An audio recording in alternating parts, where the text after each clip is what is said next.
అంతర్జాతీయ మాదక ద్రవ్యాల దుర్వినియోగం, అక్రమ రవాణా వ్యతిరేక దినోత్సవం సందర్భంగా పలు జిల్లాలలో పోలీస్ శాఖ ఆధ్వర్యంలో ర్యాలీలు నిర్వహించారు. జగిత్యాల జిల్లాలో ఎస్పీ అశోక్ కుమార్ ర్యాలీని ప్రారంభించారు. హనుమకొండ జిల్లా పరకాలలో బస్టాండ్ నుంచి అంబేద్కర్ సెంటర్ వరకు ర్యాలీ నిర్వహించారు. ఎవరైనా అక్రమంగా డ్రగ్స్ అమ్మినట్లు తెలిస్తే కఠిన చర్యలు తీసుకుంటామని పరకాల ఏసీపీ కిషోర్ కుమార్ హెచ్చరించారు. మహబూబాబాద్ లో కాళోజీ వాకర్స్ అసోసియేషన్ ఆధ్వర్యంలో ప్లకార్డులతో నినాదాలు చేస్తూ అవగాహన ర్యాలీ నిర్వహించారు. మాదక ద్రవ్యాల దుర్వినియోగం, అక్రమ రవాణాకు వ్యతిరేకంగా జరుగుతున్న పోరాటంలో ప్రతి ఒక్కరూ భాగస్వామ్యం కావాలని ఖమ్మం పోలీస్ కమిషనర్ సునీల్ దత్ పిలుపునిచ్చారు.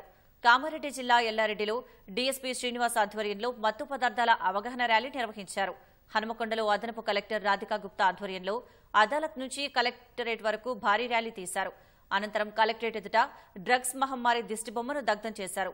మంచిర్యాలలోని ఐబీ చౌరస్తా నుంచి బెల్లంపల్లి చౌరస్తా వరకు అవగాహన ర్యాలీని జిల్లా పాలనాధికారి దీపక్ కుమార్ పచ్చజెండా ఊపి ప్రారంభించారు. ఆదిలాబాద్ లో ఎస్పీ ఆధ్వర్యంలో అవగాహన ర్యాలీ నిర్వహించారు.